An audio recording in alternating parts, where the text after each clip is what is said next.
Shalom, shalom mes chers frères et sœurs à travers le monde, que la grâce et la paix du Seigneur soient avec chacun d'entre vous.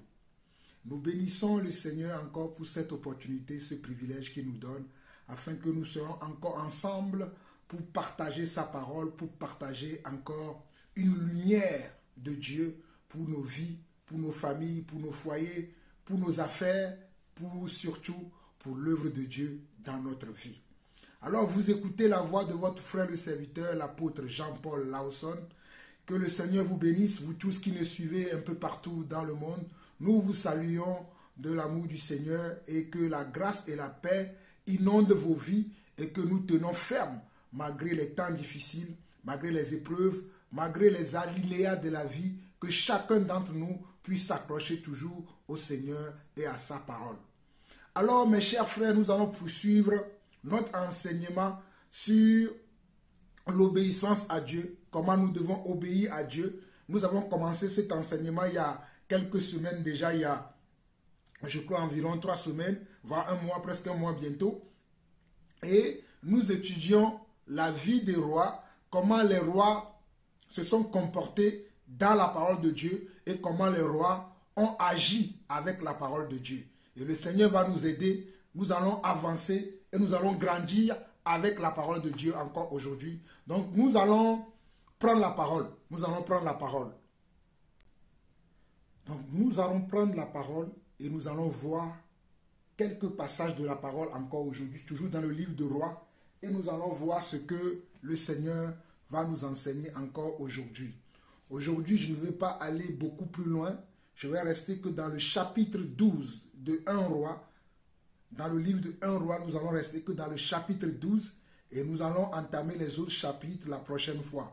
Mais aujourd'hui, j'aimerais que nous retenions quelque chose qui est très important, que chacun d'entre nous doit comprendre dans sa vie quotidienne et doit comprendre dans sa marche avec le Seigneur. Et écoutez très bien cet enseignement, suivez-le très bien. Et si vous en avez l'occasion de le réécouter plusieurs fois, réécoutez-le. Et si vous pouvez le partager, partagez-le aussi. Ça fera du bien à des gens qui vont l'écouter. Donc dans 1 Roi chapitre 12, pour ceux qui n'étaient pas avec nous avant, nous avons vu au travers de la vie du roi Salomon, qui a mal terminé, qu'il fallait qu'il reste dans la volonté de Dieu.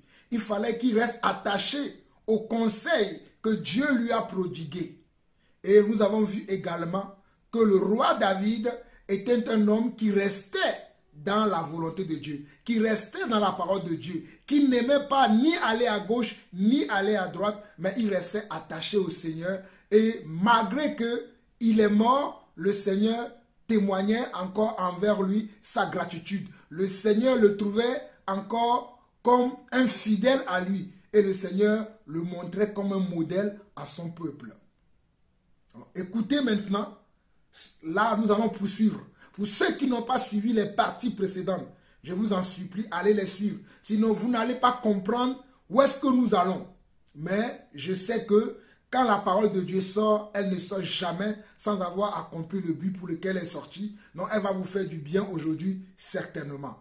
Père éternel, nous te bénissons encore pour ce moment. Nous te disons de nous aider, Seigneur Dieu, à travers ce moment, de nous éduquer, de nous sensibiliser, de nous informer, de nous former et surtout de nous attacher à toi, de nous lier à toi. Merci Seigneur pour cette parole que nous allons écouter, que nous allons entendre et nous savons que ton esprit est déjà à l'œuvre. Gloire soit à toi seul, le roi, le Seigneur, le Tout-Puissant, celui qui dit et la chose arrive, celui qui ordonne et elles existent. C'est à toi que nous disons ce mot de prière au nom de Jésus. Amen. Alors, dans 1 Roi chapitre 12, on nous dit, Roboam se rendit à Sichem, car tout Israël était venu à Sichem pour le faire roi. C'est-à-dire, comme je l'ai dit la dernière fois lorsque j'étais dans le chapitre 11, j'ai dit, souvenez-vous, j'ai cité certains versets, j'ai dit, regardez bien ce verset-là, nous allons continuer par là. Je ne perds pas le temps pour ceux qui n'ont pas suivi les parties précédentes, allez suivre et vous allez comprendre. Alors, le verset 2 dit, lorsque Jéroboam, fils de Nébat, eut des nouvelles, il était encore en Égypte où il s'était enfui loin du roi Salomon, et c'était en Égypte qu'il demeurait. On l'envoya appeler, alors Jéroboam et toute l'assemblée d'Israël vint à Roboam et lui parlait ainsi. Ton père a rendu notre joug dur. Toi maintenant, allège cette rude servitude et le joug pesant que nous a imposé ton père. Et nous te servirons. Il leur dit, allez et revenez vers moi dans 3 jours. Et le peuple s'en alla. Le roi Roboam consulta les vieillards qui avaient été auprès de Salomon, son père, pendant sa vie, et il dit, que conseillez-vous de répondre à ce peuple? Suivez-moi très bien. Que conseillez-vous de répondre à ce peuple? Et voici ce qu'il lui dit. Si aujourd'hui tu rends service à ce peuple, si tu leur cèdes et si tu leur réponds par des paroles bienveillantes, ils seront pour toujours tes serviteurs. Mais Roboam laissa le conseil que lui donnaient les vieillards et il consulta les jeunes gens qui avaient grandi avec lui et qui l'entouraient. Avant que je n'aille plus loin et que je commence l'explication, je relis à partir du verset 1 jusqu'au verset 6. On nous dit, Roboam se rendit à Sichem car tout Israël était venu à Sichem pour le faire roi. Donc, on comprend que Roboam devient roi. Ok. Lorsque Jéroboam, fils de Nébat, eut des nouvelles, ils étaient encore en Égypte où ils étaient enfuis loin du roi Salomon et c'était en Égypte qu'ils demeuraient. On l'envoya appeler. Alors Jéroboam et toute l'assemblée d'Israël vinrent à Roboam et lui parlaient ainsi. Ton père a rendu notre joug dur. Toi maintenant, allège cette rude servitude et le joug pesant que nous a imposé ton père. Et nous te servirons. Il leur dit, allez et revenez vers moi dans 3 jours. Et le peuple s'en alla. Le roi Roboam consulta les vieillards qui avaient été auprès de Salomon, son père, pendant sa vie, et il dit, que conseillez-vous de répondre à ce peuple? Que me conseillez-vous que je réponde à ce peuple qui me demande d'alléger les jougs que mon père a placés sur eux? Celui qui ne comprend pas les jougs, c'était les ordonnances, les lois, les pratiques que Salomon avait mis comme loi, avait mis comme pratique dans son royaume que le peuple appliquait à son égard. Et c'était des jougs pesants, c'était des pratiques lourdes qui pesaient sur le peuple, qui dérangeaient le peuple. Mais ils n'ont pas pu se soustraire de ce joug pesant que Salomon leur avait imposé à cause de son influence. Salomon avait une grande influence sur le peuple parce que Dieu lui avait donné comment? Un certain renommé, une certaine sagesse, une certaine intelligence. Et Salomon a profité de cela, comme nous l'avons vu, à la fin de sa vie, à faire des choses qui n'étaient pas dignes d'un enfant de Dieu. Et dans ces choses-là, il a mis beaucoup de pratiques, beaucoup de lois, beaucoup de lois que Dieu ne lui avait pas conseillées d'ailleurs, parce qu'il s'est détourné de Dieu. Et ces lois-là pesaient sur le peuple, étaient un joug sur le peuple. Le peuple souffrait avec ces lois-là. Le peuple souffrait avec ces jougs-là que Salomon avait mis sur le peuple. Voilà pourquoi, lorsque son fils, qui est Roboam, a pris sa place après son décès, les sages, les jeunes gens, le peuple va venir le voir et vont lui demander une faveur. Et la faveur, c'est qu'il allège les jougs de son père. C'est qu'il allège les commandements, les tributs que son père avait imposés. Que lui, il puisse alléger ces choses-là. Que lui, il puisse même enlever ces choses-là.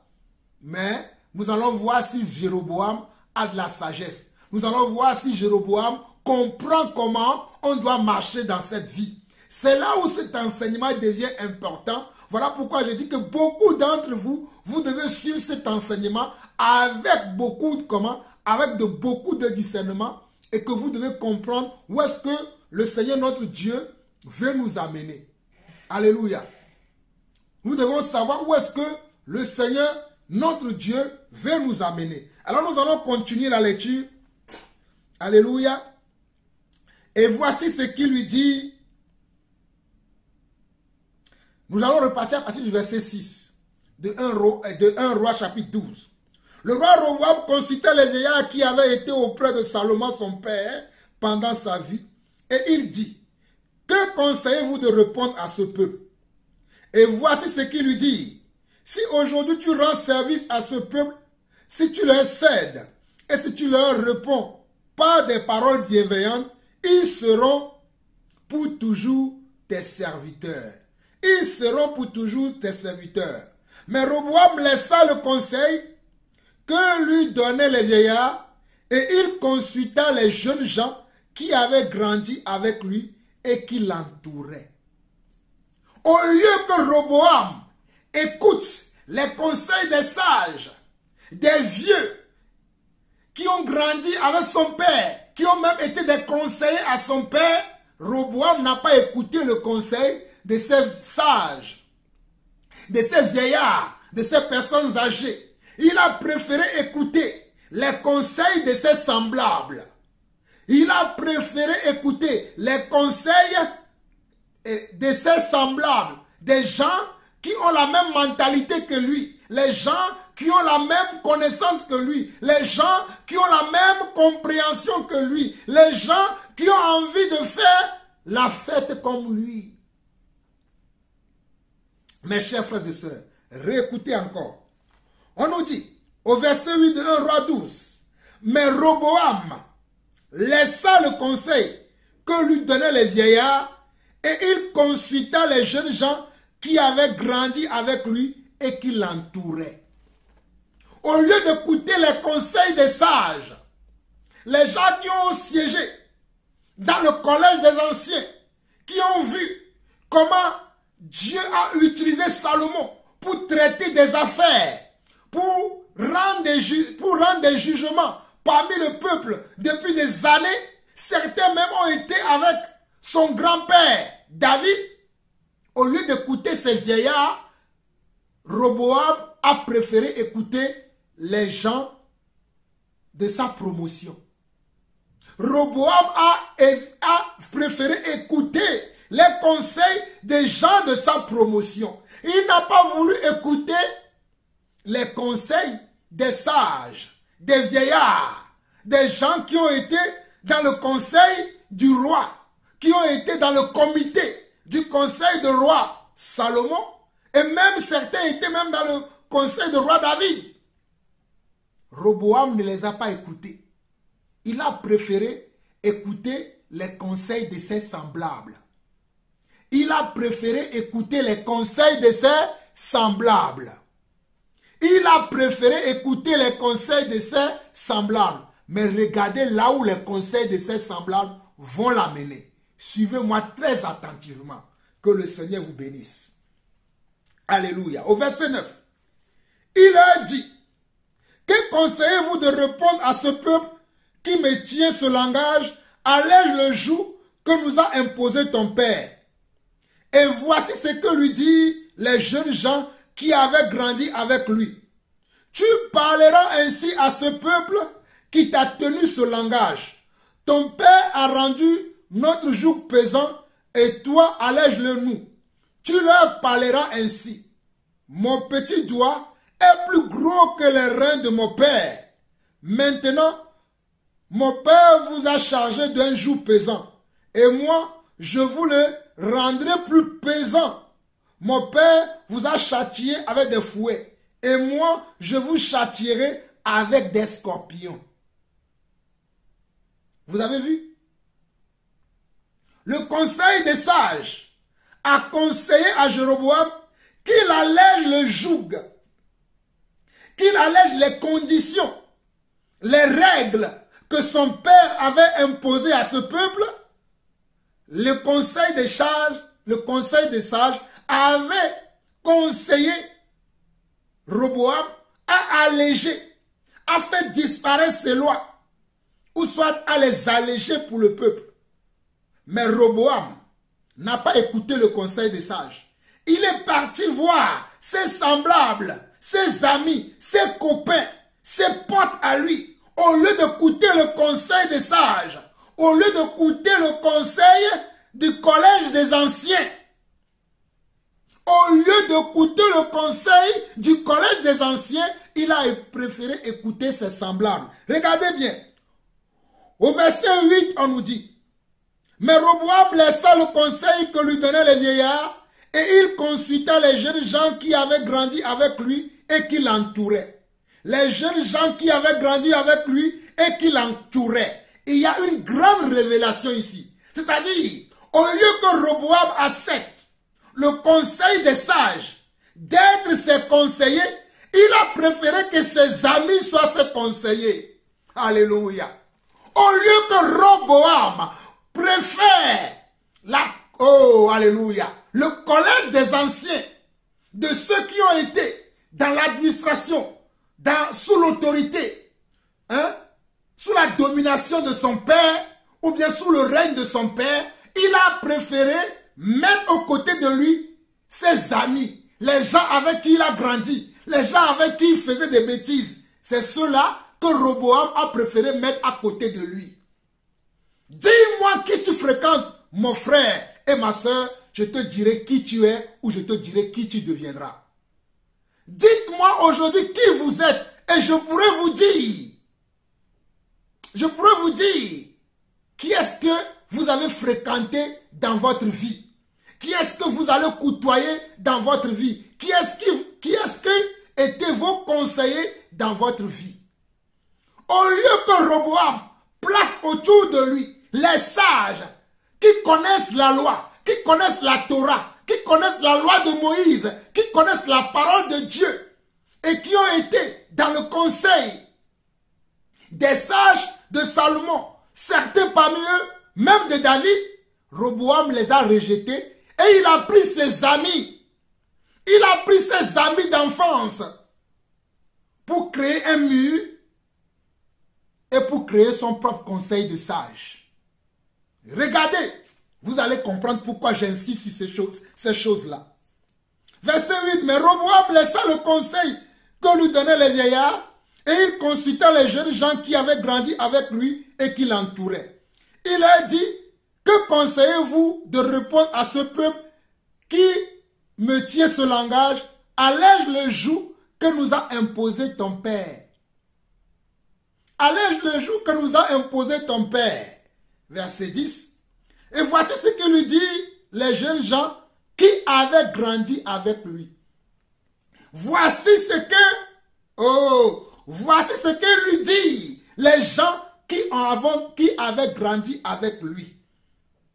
Tu parleras ainsi à ce peuple qui t'a tenu ce langage. Ton père a rendu notre joug pesant et toi, allège-le nous. Tu leur parleras ainsi. Mon petit doigt est plus gros que les reins de mon père. Maintenant, mon père vous a chargé d'un joug pesant. Et moi, je vous le rendrai plus pesant. Mon père vous a châtié avec des fouets. Et moi, je vous châtierai avec des scorpions.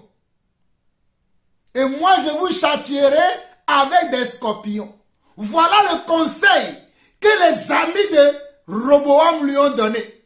Voilà le conseil que les gens avec qui Roboam avait grandi et qu'il a mis autour de lui lorsqu'il a accédé au trône, il a mis ces personnes autour de lui. Voilà le conseil qu'ils les ont donné. Oh, alléluia! Je veux dire à quelqu'un aujourd'hui, si tu ne sais pas qui tu fréquentes, et si tu ne sais pas qui tu consultes, lorsque tu as besoin d'une réponse claire, lorsque tu as besoin d'une réponse précise, lorsque tu as besoin de la volonté de Dieu, si tu ne sais pas qui tu consultes, tu vas détruire ta vie. Tu vas détruire ton ministère. Tu vas détruire ton foyer. tu vas détruire ta famille. Il faut que tu saches qui tu consultes lorsque tu as besoin d'avoir un conseil précis dans ta vie. Lorsque tu as besoin d'avoir un conseil qui va t'amener dans la volonté de Dieu dans ta vie. Il va falloir que tu choisisses. Ne va pas parler avec tes semblables, avec les gens qui vivent dans le même péché comme toi, avec les gens qui sont dans la fornication comme toi, avec les gens qui sont dans le mensonge comme toi, avec des gens qui sont dans l'adultère comme toi, avec des gens qui sont dans le viol, qui sont dans l'orgueil, qui sont dans l'hypocrisie, qui sont dans le mensonge, qui sont dans les faux raisonnements, qui sont dans le monde comme toi. Consulte quelqu'un qui a un haut niveau de de sanctification. Consulte quelqu'un qui a un haut niveau de sagesse. Consulte quelqu'un qui a un haut niveau d'intelligence. Mais ne consulte pas la personne qui a le même niveau que toi. Ne consulte pas la même personne qui a le même niveau que toi. Va chercher ta réponse chez les personnes qui ont vu beaucoup plus de choses que toi, qui ont beaucoup plus d'expérience que toi, qui ont beaucoup plus de sagesse que toi, qui ont acquis beaucoup d'autres choses que toi. Mon frère, je répète encore, lorsque tu as besoin de lumière sur ton chemin, va chercher la lumière chez ceux qui ont de la lumière. Va chercher la lumière chez ceux qui ont de la lumière. Sinon, si tu vas chercher, tu es toi-même dans les ténèbres. Tu ne sais pas si tu dois aller à gauche ou si tu dois aller à droite. Tu ne sais pas si tu dois retourner ou si tu dois continuer. Donc, si tu dois poser la question à quelqu'un, alors que tu es dans les ténèbres, tu dois poser la question à celui qui a la lumière. Pour que la lumière puisse éclairer ton chemin. Pour que tu puisses savoir dans quelle direction tu dois aller. Pour que tu puisses savoir quelle voie, quelle alternative, quelle solution tu vas choisir. Mais si tu vas demander à tes pairs, P-A-I-R-S, à tes pairs, c'est-à-dire à tes semblables, ils ne vont pas t'aider. Ils vont t'enfoncer dans le problème. Ils vont même te détruire. Mes chers frères et sœurs, ils vont même te détruire. C'est la vérité. Alléluia. Mon frère, comme je le disais, ils vont même te détruire. Parce que les personnes qui ont le même niveau spirituel, le même niveau de sagesse que nous, le même niveau de discernement que nous, ne peut pas voir plus loin que nous. Ne peut pas savoir plus que nous. En tout cas, il y a des exceptions, mais les exceptions sont rares. De voir quelqu'un qui a ton niveau spirituel, qui a ton niveau de discernement, qui a ton niveau de sagesse, de te donner un bon conseil, les exceptions sont rares. Voilà pourquoi dans la Bible, dans la parole de Dieu, dans Proverbe 11, le verset 14. Proverbe 11, le verset 14, regardons rapidement ça. Proverbe 11, le verset 14, il est écrit ceci. Dans Proverbe 11, le verset 14 dit: quand la prudence fait défaut, le peuple tombe, et le salut est dans le grand nombre des conseillers. Regardez bien, quand la prudence fait défaut, quand la prudence fait défaut, le peuple tombe. Quand la prudence fait défaut, le peuple tombe. Et le salut est dans le grand nombre des conseillers. Quand il n'y a pas de parole de prudence, quand il n'y a pas de paroles qui vont te conduire à être prudent, on dit quoi? Le peuple tombe. Le peuple tombe. Et le salut est comment? Est dans le plus grand nombre de conseillers. Le salut est dans le plus grand nombre de conseillers. Il aurait fallu encore à Roboam d'aller consulter encore d'autres personnes plus sages que lui, plus sage que les gens de sa génération, plus sage que ses semblables, plus sage que ses pères, pour pouvoir avoir la bonne solution, pour pouvoir savoir comment il va parler à ce peuple, comment il va diriger ce peuple. Mais Roboam n'a pas fait ainsi. Regardez Proverbe 11, verset 14 dit, quand la prudence fait défaut, le peuple tombe. La prudence, c'est ce que le conseil des sages lui a conseillé. De la manière dont nous avons vu ce peuple venir te mettre ce problème-là à cœur, te mettre ce challenge, ce défi que tu dois relever, nous te conseillons que toi, tu allèges les règles, le joug que ton père a mis sur leur vie. Nous te conseillons que toi, tu l'allèges, que tu l'enlèves. Mais Roboam est parti consulter ses amis qui étaient avec lui dans le palais. Il était parti consulter ses amis fornicateurs, ses amis menteurs, ses amis qui n'ont aucune sagesse, qui n'ont aucune crainte de Dieu, qui n'ont aucune retenue. C'est ces amis-là que Roboam est parti consulter. C'est ces amis-là que Roboam est parti consulter. Mon frère, ma soeur, laisse-moi te dire aujourd'hui que si tu cherches un conseil de Dieu, si tu cherches un conseil de Dieu pour ton avancée spirituelle, pour ton avancée dans le monde, pour ton avancée dans le travail, pour ton avancée dans ta famille, dans ton foyer, écoute un homme qui a une sagesse de Dieu. Écoute un homme qui est beaucoup plus retenu. Écoute un homme qui a une sagesse très claire et basée sur comment? Sur les fondements et sur la parole de Dieu. Alléluia.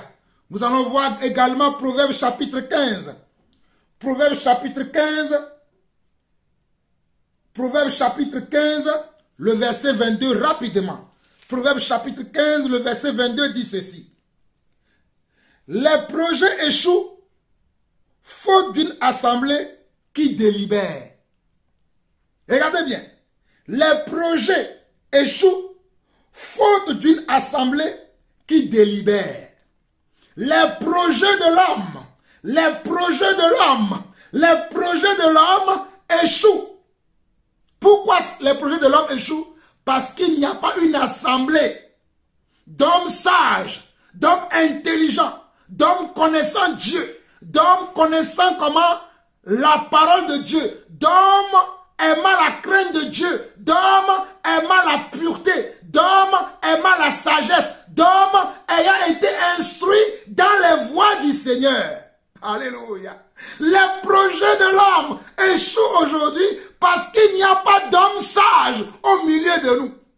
Les projets de l'Église échouent aujourd'hui parce qu'il n'y a plus des hommes sages, des hommes qui craignent Dieu au milieu de nous. Ou bien s'ils sont au milieu de nous, on ne les consulte pas. Eux, on les écarte. Eux, on les rejette. Et on préfère écouter les menteurs. On préfère écouter les hypocrites. On préfère écouter ceux qui ne vivent pas selon les commandements de Dieu. Alléluia. Je parle à quelqu'un aujourd'hui. Oh, ma Bible me dit, dans le livre de Proverbes chapitre 15, le verset 22, les projets échouent faute d'une assemblée qui délibère. Faute d'une assemblée qui délibère.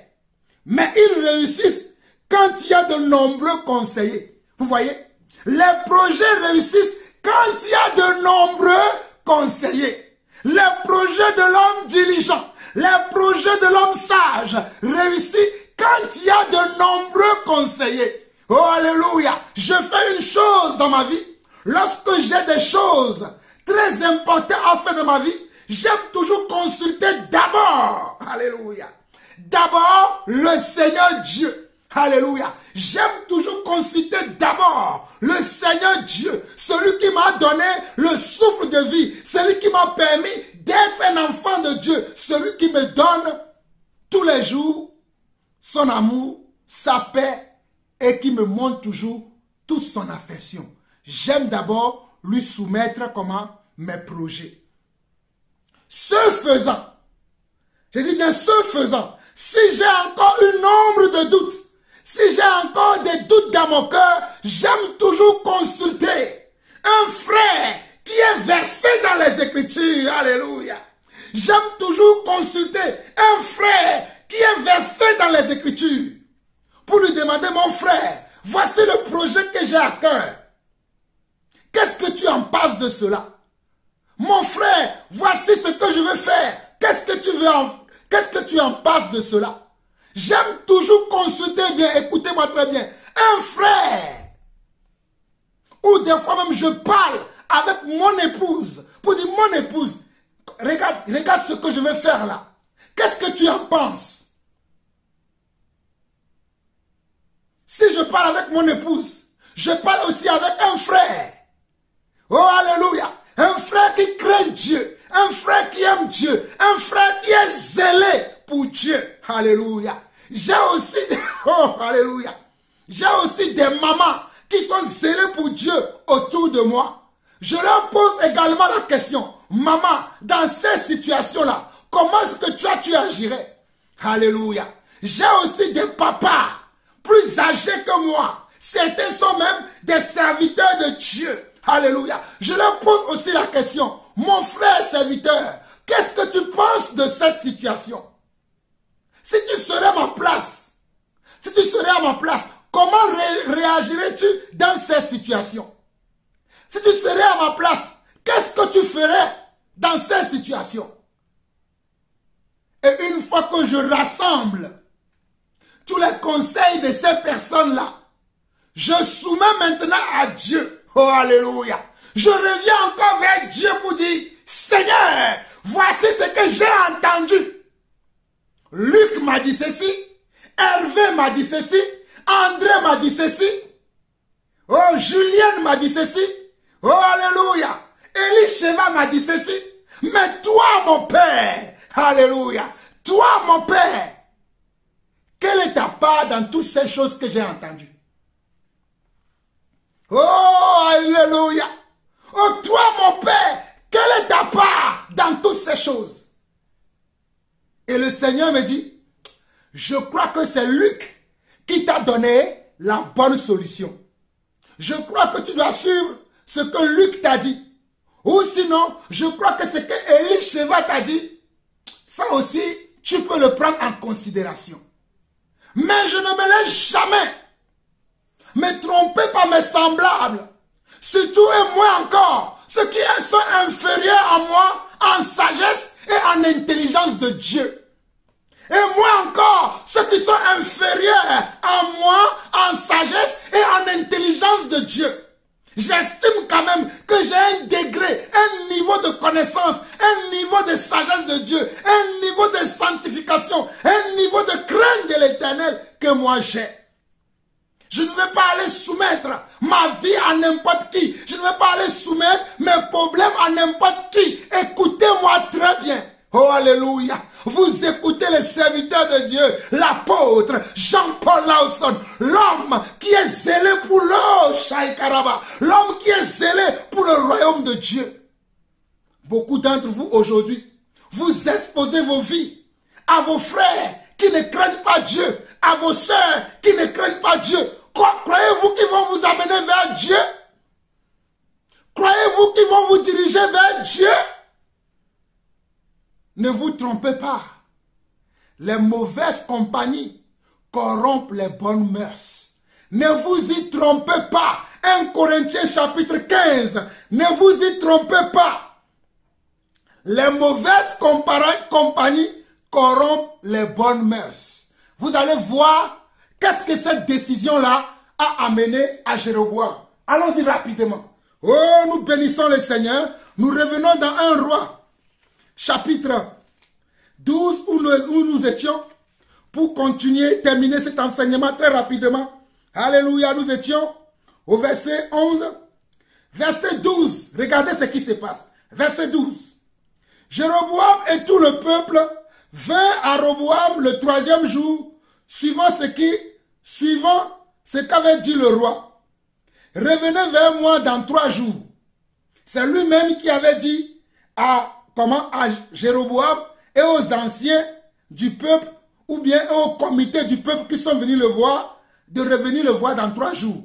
Voici, les gens sont revenus le voir après 3 jours. Jéroboam et tout le peuple, nous sommes au verset 12 de 1 roi 12. Jéroboam et tout le peuple vint à Roboam le 3e jour, suivant ce qu'avait dit le roi. Revenez vers moi dans 3 jours. Le roi répondit. Regardez, le roi répondit durement au peuple. Il laissa le conseil que lui avaient donné les vieillards et il leur parla ainsi après le conseil des jeunes gens. Écoutez bien, après le conseil des jeunes gens. Mon père a rendu votre jour pesant et moi, je vous le rendrai plus pesant. Mon père vous a châtié avec des fouets et moi, je vous châtierai avec des scorpions. Vous voyez ce que Roboam répond? Quand le peuple, accompagné de Jéroboam, celui à qui Dieu avait dit, par toi, je prendrai, les 10 royaumes que j'avais donnés à Salomon, je les prendrai et il ne restera qu'un royaume. Regardez ce que Roboam lui dit. Au verset 14. Il leur parla ainsi d'après le conseil des jeunes gens, ni d'après le conseil de Dieu. Il n'a pas su consulter Dieu comme l'a fait son père. Alléluia, Salomon. Salomon, lorsqu'il devint Dieu, il avait demandé à Dieu, donne-moi comment de la sagesse et de l'intelligence afin que je puisse savoir comment diriger ton peuple. Alléluia. Il lui a demandé, donne-moi de l'intelligence et de la sagesse pour que je puisse savoir diriger ton peuple. Il a demandé à qui? À Dieu. Il n'a pas demandé ni même au vieillard, au conseil des sages qui était avec lui. Il ne lui a même rien demandé. Il s'est adressé directement à Dieu. Alléluia. Il s'est adressé directement à Dieu. Car il sait que Dieu ne trompe jamais. Il sait que Dieu ne peut jamais le mettre sur une fausse route, sur un faux chemin. Mais que Dieu va le diriger dans le droit chemin. Voilà pourquoi Salomon a cherché à demander à Dieu de la sagesse. Mais Roboam ici, regardez bien le verset 14 de 1 roi 12. Et il leur parla ainsi d'après le conseil des jeunes gens. Mon père a rendu votre jour pesant et moi, je vous le rendrai plus pesant. Mon père vous a châtié avec des fouets et moi, je vous châtierai avec des scorpions. Le conseil que les jeunes gens, ses pères, ses semblables, ses égales lui ont donné. Au lieu d'écouter comment? Au lieu d'écouter le conseil des sages. Au lieu de consulter Dieu, il n'a pas consulté Dieu. Il n'a fait que à sa tête. Et on nous dit au verset 15. Verset 15. Alors le roi n'écouta point le peuple, car cela fut dirigé par l'Éternel, en vue de l'accomplissement de la parole que l'Éternel avait dite par Achija de Silo à Jéroboam, fils de Nébat. Regardez bien, verset 15. Ce détail est important, je vais vous révéler quelque chose. Ainsi, le roi n'écouta point le peuple, car cela fut dirigé par l'Éternel en vue de l'accomplissement de la parole que l'Éternel avait dite par Achija de Silo à Jéroboam, fils de Nébat. Vous voyez, lorsque le roi avait parlé par le prophète Achija pour dire à Jéroboam que ce royaume de Salomon, moi je le détruirai. Et toi, tu deviendras roi à la place de comment? À la place de Salomon. Mais pas du vivant de Salomon. Après sa mort, un de ses fils prendra le trône. Et à ce moment-là, toi tu viendras et toi tu récupéreras le trône et tu en garderas 10 royaumes et je garderai un seul royaume pour comment? Pour la descendance de David, mon serviteur. C'est pour cela que lorsque Roboam est venu sur le trône, au lieu d'écouter les conseils des vieillards, les conseils des sages, des gens qui ont été dans la présence de son père, qui ont vu la justice de Dieu de son père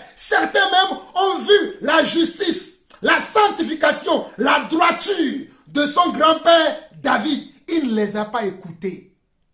Il ne les a pas écoutés.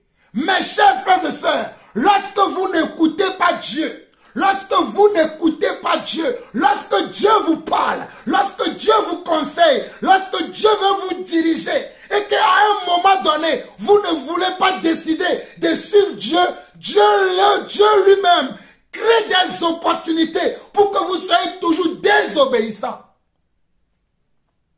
Parce que sa parole doit s'accomplir. Sa parole doit s'accomplir. Dieu lui-même, il continue d'endurcir votre cœur afin que vous demeuriez toujours dans le mensonge, afin que vous demeuriez toujours dans les frivolités, afin que vous demeuriez toujours dans les bassesses, parce que vous n'aimez pas la vérité. Oh, alléluia. Parce que vous n'aimez pas la justice de Dieu, parce que vous n'aimez pas le chemin de Dieu, parce que vous n'aimez pas la droiture de Dieu, parce que vous n'aimez pas la fidélité de Dieu. Dieu lui-même, il va créer dans votre vie des occasions pour que vous ne lui obéissez jamais, afin que sa parole puisse s'accomplir. N'oubliez pas, la parole de Dieu doit toujours s'accomplir. Oh, alléluia. Je dis que la parole de Dieu doit toujours s'accomplir. Voilà pourquoi nous devons avoir un cœur docile. Voilà pourquoi nous devons nous soumettre à Dieu. Nous devons obéir à Dieu. Nous devons garder, alléluia, jalousement la parole de Dieu. Comme David dit dans les psaumes, il dit, je sais ta parole dans mon cœur afin de ne pas pécher contre toi. Oh, je sais ta parole dans mon cœur afin de ne pas pécher contre toi. Mais toi aujourd'hui, tu ne veux pas serrer la parole de Dieu dans ton cœur. On dit la parole de Dieu, tu dis cette parole est dure. Combien de fois je n'ai pas vu des sœurs pleurer devant moi pendant que je suis en train de les exhorter ou de les enseigner la vérité de Dieu. Et mes sœurs là en question ne sont que dans les sentiments. Pour pleurer devant moi, afin de m'amener à changer la parole de Dieu. Mais vous savez, Jean-Paul Lawson ne change pas. Si je suis convaincu d'une vérité, tu peux même chialer devant moi. Tu peux même... Oh, Shaikaraba, Robo Yasete, Rikarama Yasheri Mayoba, Robo Isete Reberoba, Rabaseka Mayobo. Tu peux même tomber devant moi, raide, comme mort. Mais je te dirai, meurs si tu veux. Mais moi, je ne prêcherai que la vérité. Je ne dirai que ce qui est juste. Je ne dirai que ce qui est droit. Je ne dirai que ce que j'ai vu et entendu de la parole de Dieu. Je ne changerai pas la parole de Dieu pour te faire plaisir. Je ne changerai pas la parole de Dieu pour te faire plaisir. Moi, je ne dirai que ce qui est juste, ce qui est droit, ce qui est convenable à ta situation, ce qui est convenable à ta situation, ce qui est convenable pour te sauver dans la situation que tu traverses. Mes chers amis, allons rapidement dans 2 Thessaloniciens. Vous allez dire, le frère raconte n'importe quoi. Nous ne prêchons que la parole de Dieu. Oh, nous n'avons pas de puissance contre la vérité. Nous en avons que pour la vérité. Alléluia. Alléluia. Allons dans 2 Thessaloniciens rapidement. 2 Thessaloniciens pour vous montrer que ce que je suis en train de vous dire, c'est la stricte vérité et ce n'est que la vérité. Dans 2 Thessaloniciens,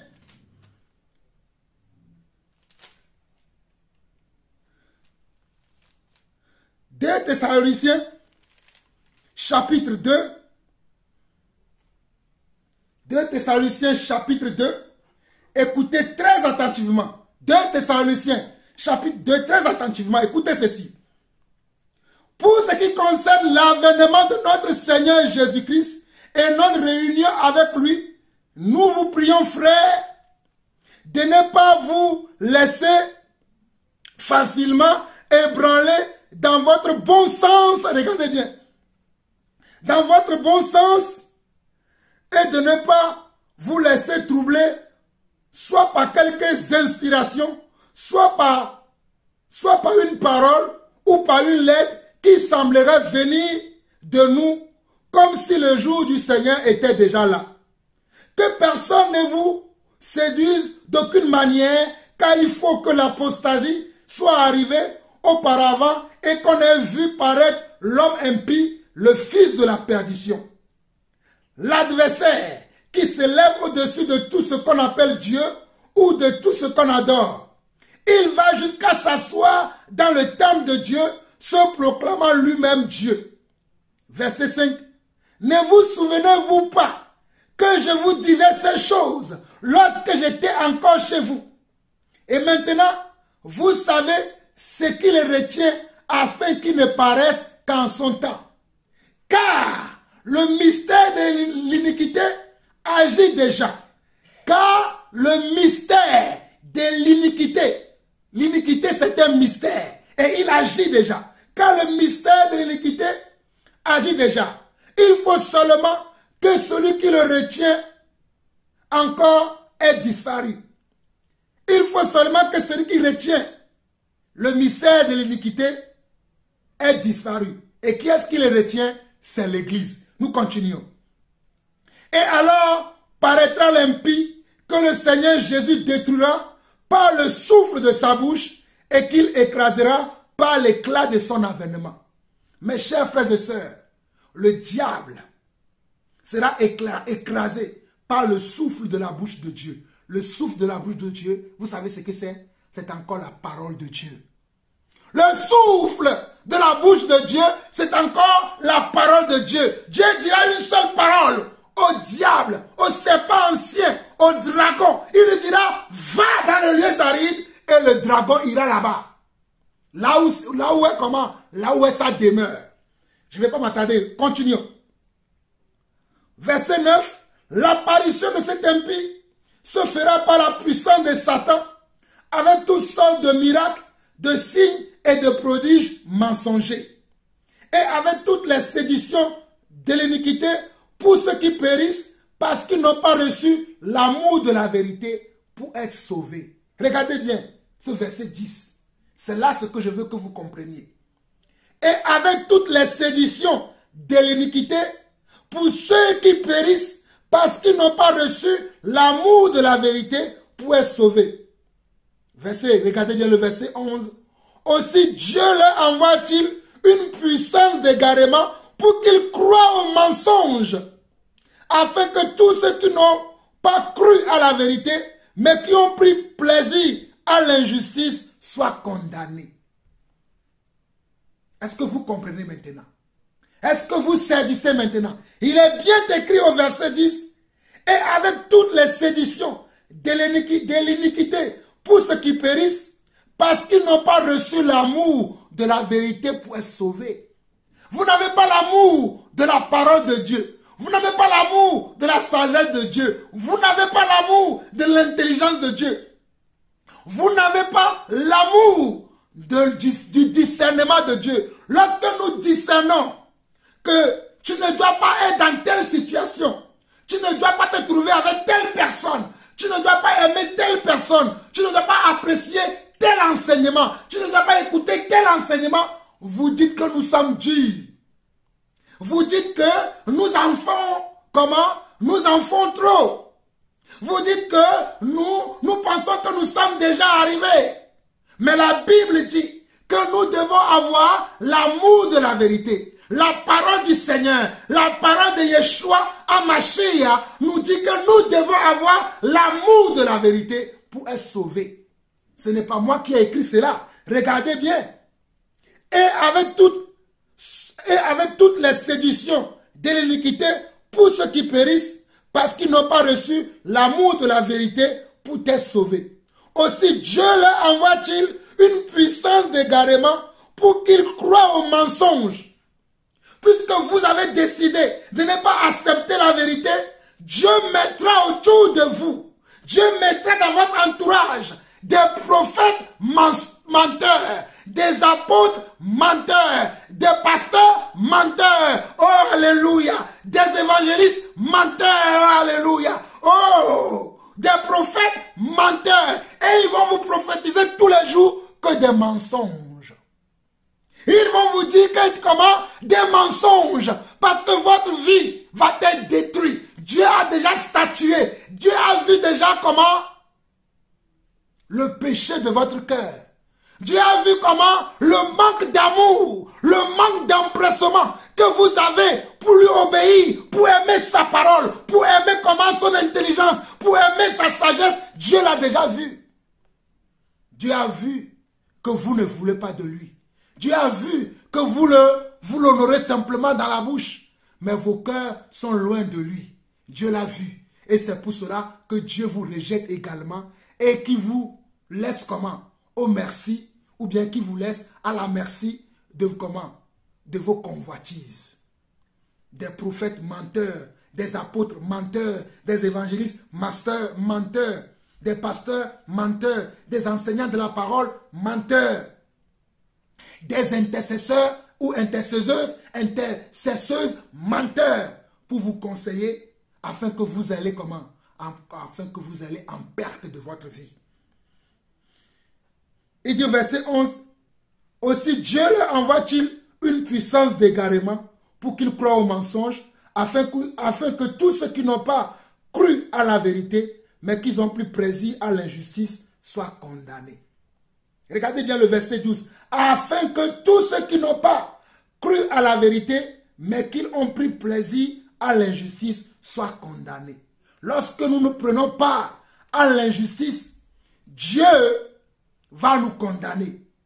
Si nous ne prenons pas part, prendre part veut dire que nous devons prendre position. Prendre part veut dire, tu dois prendre position. Aujourd'hui là, beaucoup d'entre nous ne veulent pas se positionner. Aujourd'hui, beaucoup d'entre nous ne veulent pas se positionner. Moi, je me suis positionné depuis belle lurette pour la parole de Dieu. Je me suis positionné depuis des années passées, depuis plusieurs années déjà passées, je me suis positionné pour la parole de Dieu. Je me suis positionné pour la vérité. Je me suis positionné pour l'Esprit de Dieu. Je me suis positionné pour Jésus-Christ. Je me suis positionné pour la pureté, pour la sanctification, pour la droiture, pour la justice selon Dieu. Mais beaucoup d'entre nous aujourd'hui, nous ne voulons pas nous positionner. Nous ne voulons pas choisir notre camp. Nous ne voulons pas choisir la bonne part. Souvenez-vous de Marthe et Marie. Souvenez-vous de Marthe et Marie. Ils ont choisi elle plutôt. Oh, alléluia. C'est vraiment déplorable de voir aujourd'hui que beaucoup d'entre nous ne comprennent pas que nous devons nous attacher au Seigneur. Nous devons nous attacher à la vérité de la parole de Dieu. Je vais lire rapidement la fin de 1 Roi chapitre 11. Je vais lire quelques versets là et conclure cet enseignement, cette partie-là, aujourd'hui, très rapidement. Verset 16 de 1 Roi 12 dit ceci. Lorsque tout Israël vit que le roi ne l'écoutait pas, le peuple répondit au roi. Quelle part avons-nous avec David? Nous n'avons point d'héritage avec le fils d'Isaïe. À tes tentes, Israël. Maintenant, pourvois à ta maison, David. Et Israël s'en alla dans ses tentes. Les enfants d'Israël qui habitaient les villes de Juda furent les seuls sur qui régna Roboam. Vous avez vu? Les enfants d'Israël qui habitaient les villes de Juda furent les seuls sur qui régna Roboam. Alors, le roi Roboam envoya Adoram qui était préposé aux impôts. Les impôts que, voilà, les sages lui ont conseillé d'enlever, qui n'a pas enlevé. Regardez ce que Roboam fait. Alors le roi Roboam envoya Adoram qui était préposé aux impôts. Mais Adoram fut lapidé par tout Israël et il mourut. Et le roi Roboam se hâta de monter sur un char pour s'enfuir à Jérusalem. C'est ainsi qu'Israël s'est détaché de la maison de David jusqu'à ce jour. Tout Israël ayant appris que Jéroboam était de retour, il l'envoyait appeler dans l'assemblée et il le fit roi sur tout Israël. La tribu de Juda fut la seule qui suivit la maison de David. Roboam, arrivé à Jérusalem, rassembla toute la maison de Juda et la tribu de Benjamin, 180 180 000 hommes d'élite propres à la guerre pour qu'ils combattent contre la maison d'Israël afin de la ramener sous la domination de Roboam, fils de Salomon. Mais la parole de Dieu fut ainsi adressée à Shemaéja, homme de Dieu, parle à Roboam, fils de Salomon, roi de Juda, et à toute la maison de Juda et de Benjamin, et au reste du peuple. Et dis-leur, ainsi parle l'Éternel, ne montez point et ne faites pas la guerre à vos frères, les enfants d'Israël, que chacun de vous retourne dans sa maison, car c'est par moi que cette chose est arrivée.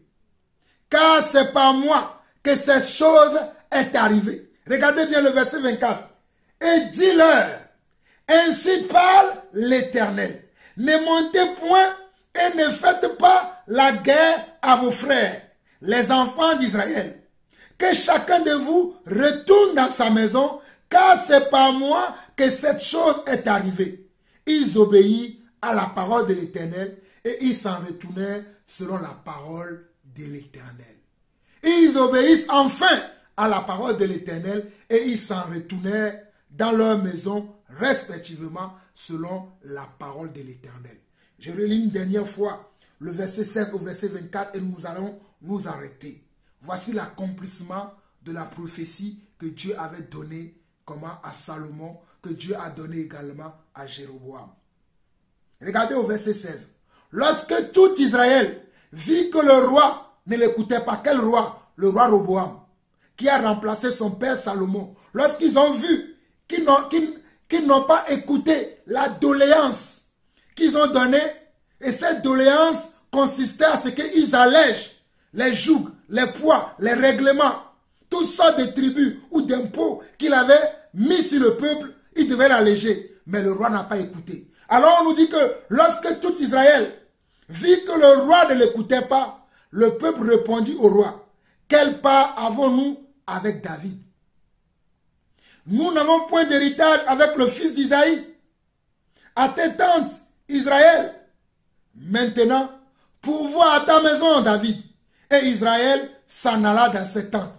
Ils ont questionné, qu'est-ce que nous avons à gagner dans tout ce que tu fais, dans toutes ces choses-là, dans toutes ces choses, ces lois, tu ne nous as pas écoutés.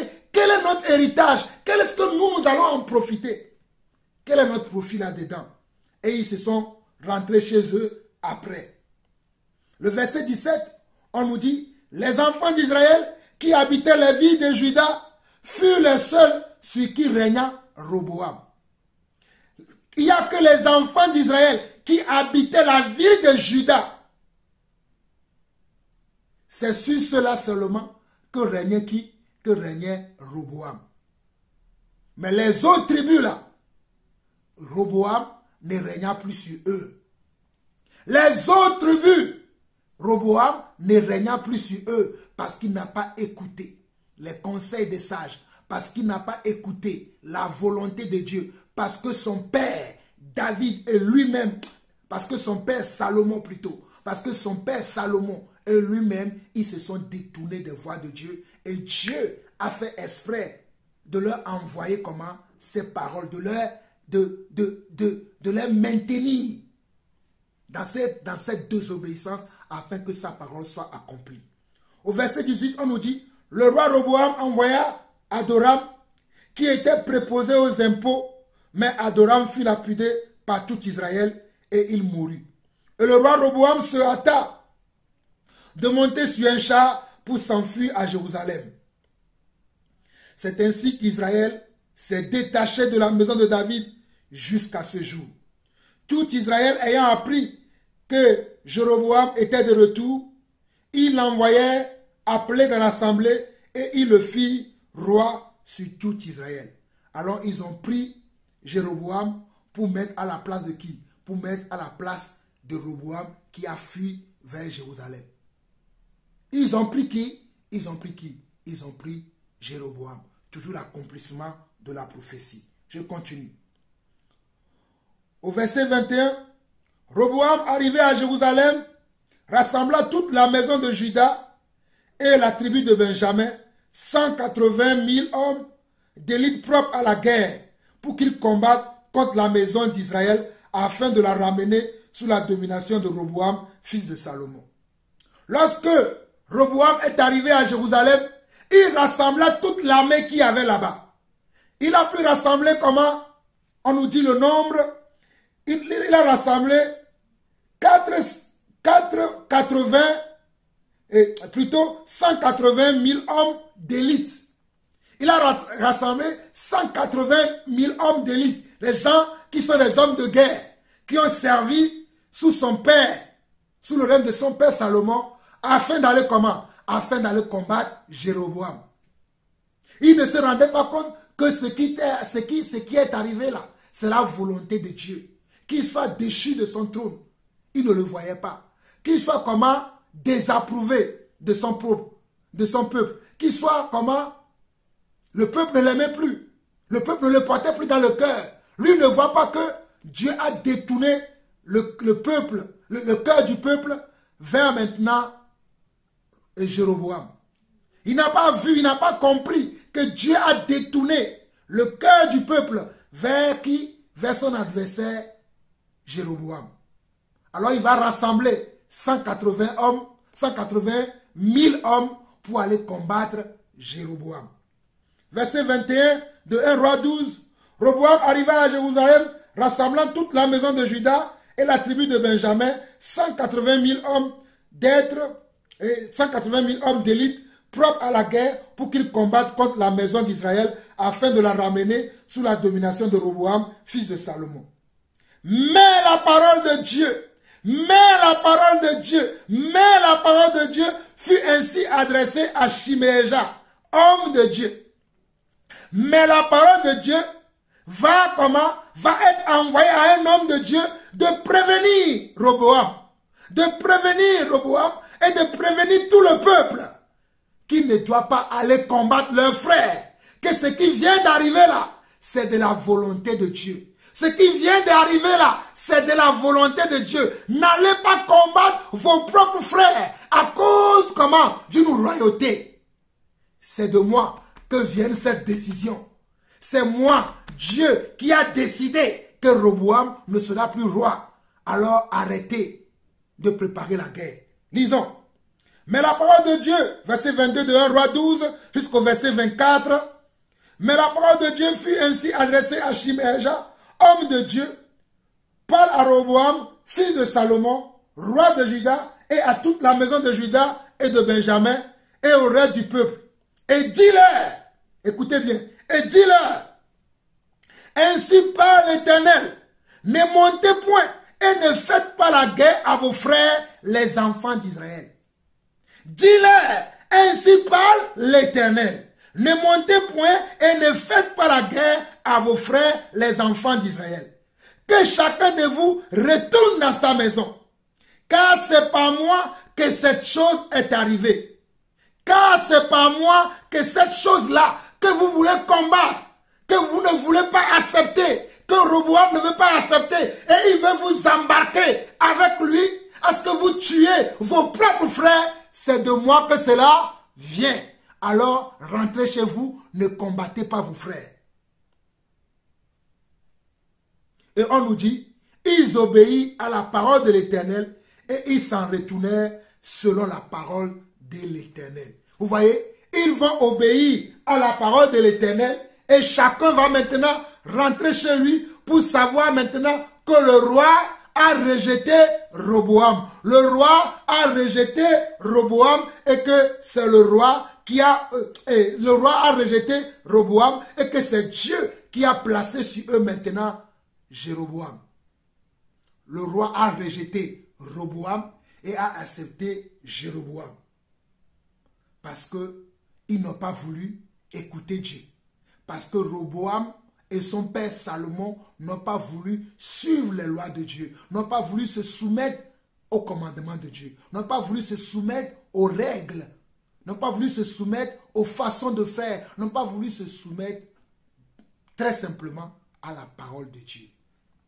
Et comme je vous l'ai dit, selon Proverbe 11, le verset 4, et selon Proverbe 15, le verset 22, que vous devez avoir des conseillers dans votre vie. Des conseillers spirituels, des gens qui ont un niveau spirituel plus élevé que vous, des gens qui ont une grandeur, une hauteur que vous n'avez pas, une hauteur spirituelle que vous n'avez pas, une grandeur spirituelle que vous n'avez pas, une sagesse spirituelle que vous n'avez pas, afin de vous diriger dans le droit chemin.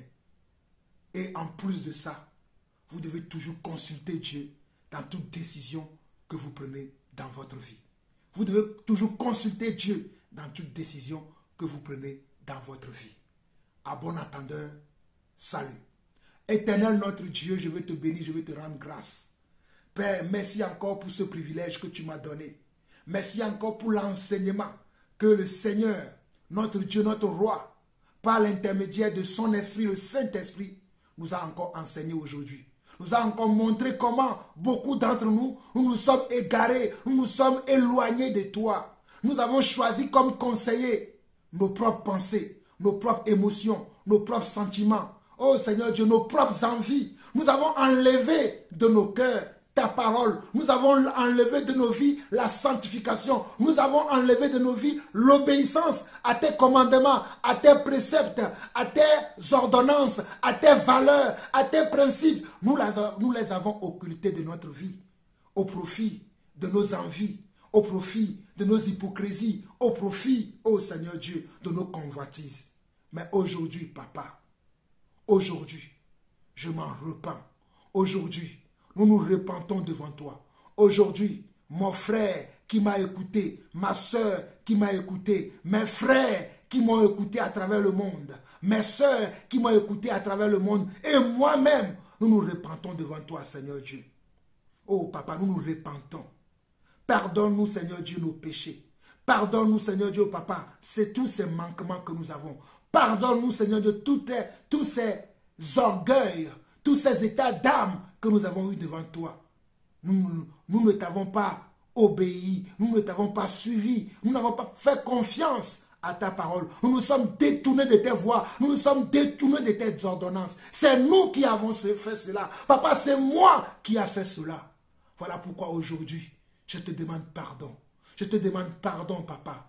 Pardonne mon frère, pardonne ma soeur, Papa. Pardonne ton église, Papa. Pardonne chacun d'entre nous. Père éternel, ne détruis pas encore. Ne détruis pas encore. Ne sois pas fâché encore. Oh Papa, n'élimine pas encore. Tu peux encore sauver encore. Tu peux encore sauver encore. Je sais, Papa.